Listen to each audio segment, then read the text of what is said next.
At the T-Mobile Arena, the atmosphere was intoxicating. Overhead, high-powered speakers pumped out a frenzied mix of rock and hip-hop. Alcohol and nachos were flowing freely, the crowd was slick with sweat, and the shouting was electric. This was UFC 264. Down in the octagon, Conor McGregor and Dustin Poirier kicked, punched, and grappled. Blood spurted, fists pounded, and eyeballs rolled back in a thrilling mix of fear and fatigue, followed by the yell of the referee marking the fight's end. Dustin Poirier won with a TKO leg injury. Bad news for Conor McGregor. Nothing more than a day's work for the man at the head of it all.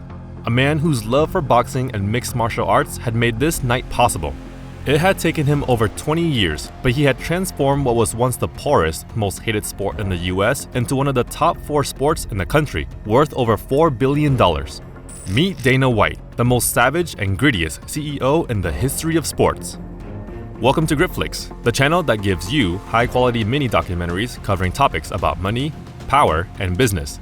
And this was the story of how Dana White turned a bankrupt UFC into a $4 billion empire. The Jiu Jitsu Connection. In the 2000s, Dana White and his former high school friends Lorenzo and Frank Fertitta became obsessed with Jiu Jitsu.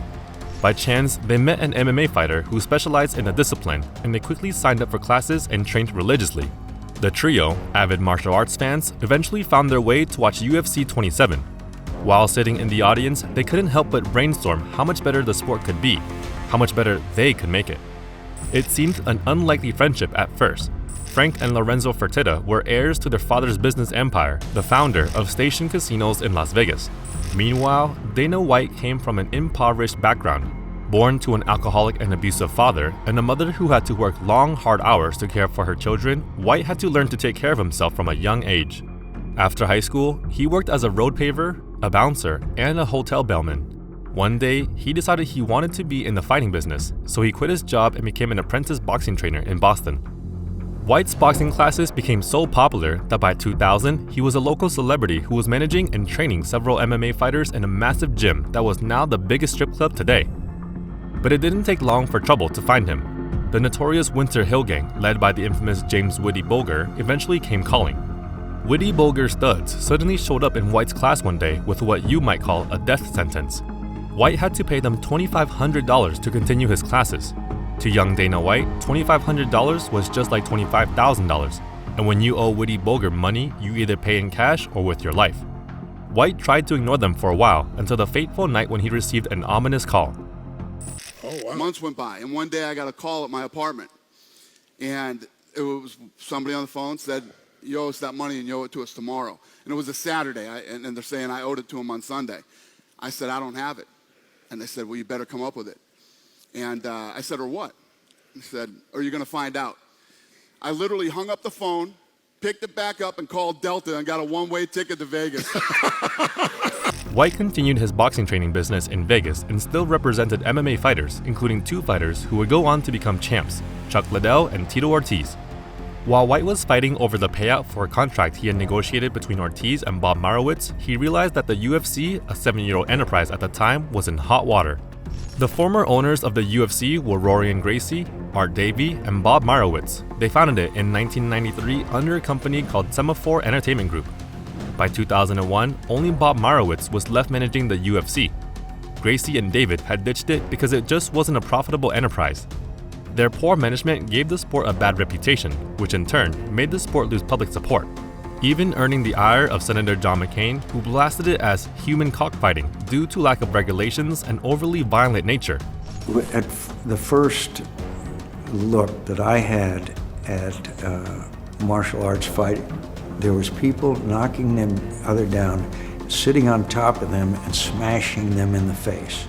There was no referee, there was nothing. It was terrible. Less and less people were interested to watch the UFC, and without an audience, there was no revenue. Gradually, they had to start taking loans to pay fighters and staff, digging a deep hole of loans for themselves. To pay off these loans, they resorted to selling the UFC's assets one after the other, until eventually there was nothing left. To know just how badly these guys had run UFC into the ground, consider that even UFC.com did not belong to UFC. The domain belonged to user-friendly computers. Practically everything that White could have used to build UFC back up were gone. We're talking DVD rights, the entire library of content, video game rights, and merchandise rights, all gone down the drain. MMA fighting was practically banned everywhere. Pay-per-view channels didn't want anything to do with it, and the consensus was that the UFC was a bloody sport with no rules. Even most of the star fighters like Ken Shamrock and Mark Coleman had left to join wrestling or work for Pride FC in Japan, a country with the best fighters and a much better appreciation of mixed martial arts, which also happened to be the UFC's biggest competition. Restarting from scratch. So I called Bob, literally cold called him and said, hey, this is Lorenzo. He remembered who I was, and we started talking, and he told me that he was getting to a point where he was tired and he felt like that he wanted to bring on an investor. He was looking for somebody to put up $1 million for 50% of the company. And I ended up calling back and just said, look, we'd be interested in doing the deal, but we want to buy the whole thing. And then we negotiated with him for about, gosh, it could have been 30, 45 days. And all of a sudden we owned a business that we knew nothing about, but we were passionate fans. As ill-advised, crazy, and downright embarrassing it must have been to be involved with UFC, let alone be the owner, White convinced the Fertitta brothers to buy it for $2 million.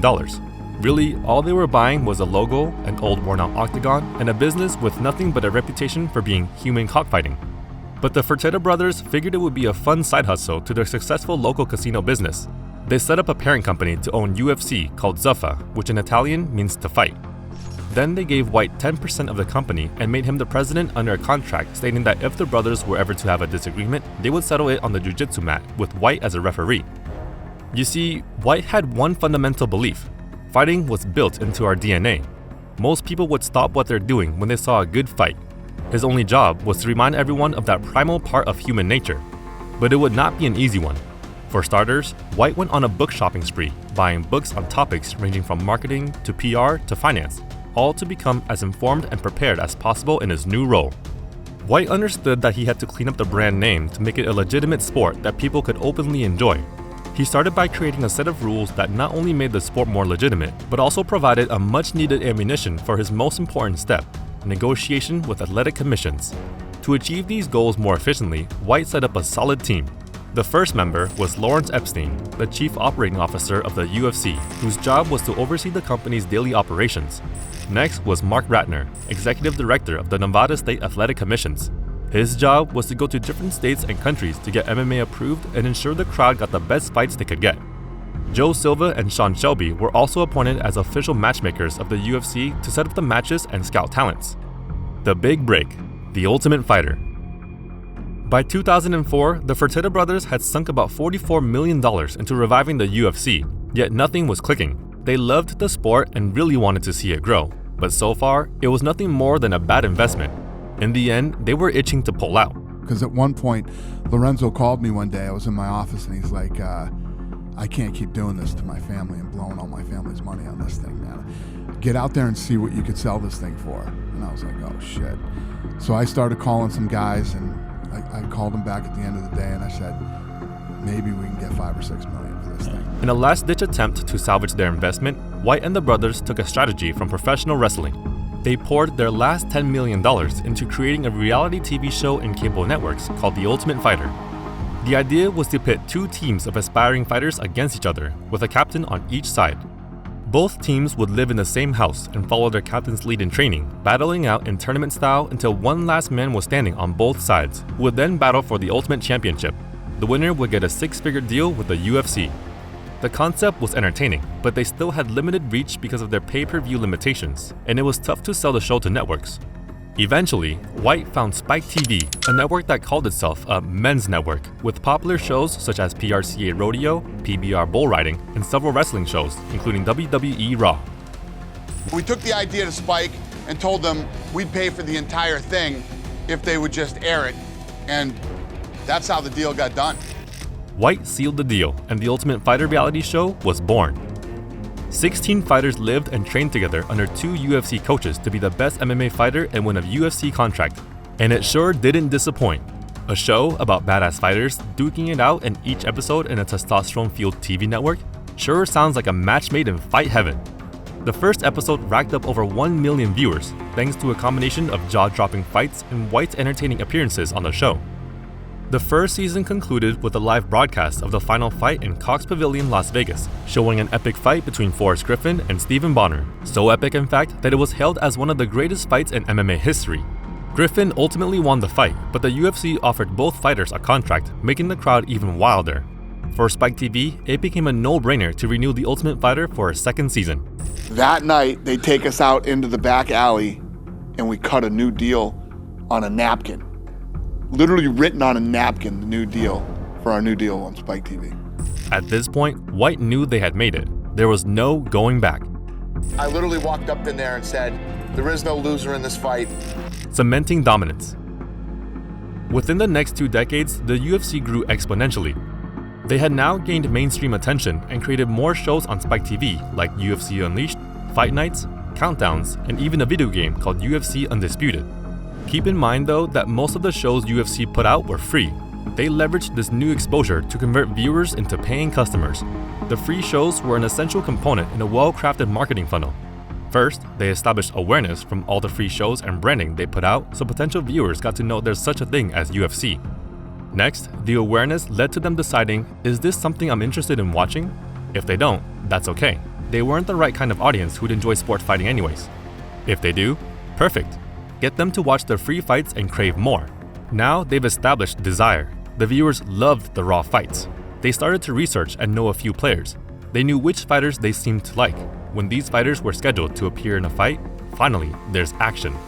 The viewers would willingly pay to watch the fight, either on TV or a live match, instead of doing something else.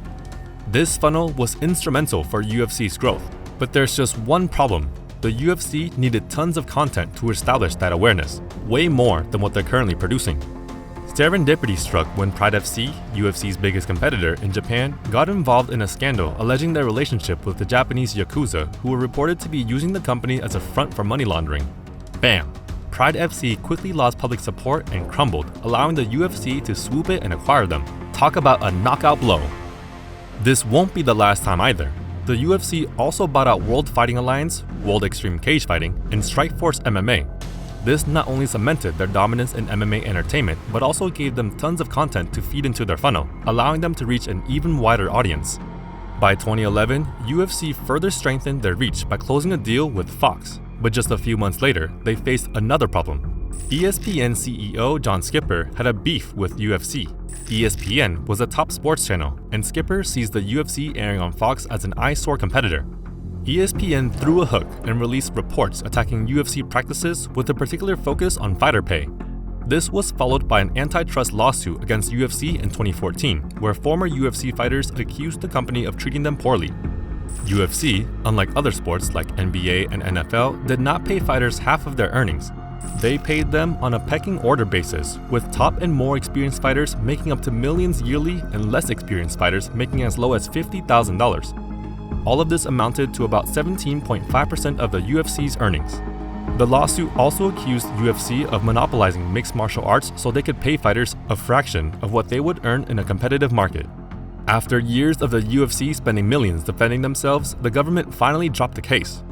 In 2019, the deal with Fox expired just in time for ESPN's John Skipper to resign over a drug scandal. John Skipper's cocaine dealer is gonna rat him out. What? The UFC finally got a deal with ESPN worth $1.5 billion, which did not include lucrative pay-per-view earnings. The new deal required the UFC to put on 43 events yearly in exchange for $750 million. Then COVID struck, and everything came to a screeching halt. With the lockdown, nobody were leaving their homes. Stadiums, bars, and beaches laid empty. Revenue was down by 80%, yet White refused to lay off staffs. The UFC was still bound by the contract to put up 43 shows, and while it could be argued that the extraordinary circumstances were enough to negate the contract, Dana White wasn't going to let a global pandemic stop him. 4 months into the pandemic, and only 8 fights had been set up. Finally, White came up with a Hail Mary. With his well-oiled relationship to the royal family in Abu Dhabi, White was able to acquire an island and set up UFC there, calling it Fight Island. Fight Island. Now, is that a clever name? No. Is it the perfect name? Yes. And despite all the backlash due to health concerns, Fight Island was successful. Out of 43 events, they managed to set up 42 fights. UFC's fan base grew by 46%, cementing it as one of the top 4 sports in US. Under White's leadership, the UFC became legalized in over 40 states and expanded to Asia, Europe, Canada, Brazil, and more. But the UFC was only growing bigger. The Fertitta brothers eventually decided to retire and sold their rights for a staggering $4 billion to the sports management group, WWE IMG, with Dana White remaining as president. White's journey had reached a major milestone, yet he was only just beginning. What's next? In 22 years, Dana White turned a nearly bankrupt niche combat sport into a multi-billion-dollar enterprise and a globally embraced culture. He did this all through his sheer grit, tenacity, and his inability to accept no for an answer, all to achieve his dream of making UFC the #1 sport in the world, even bigger than soccer. So do you think UFC would grow even bigger and reach White's goal? Let us know in the comments.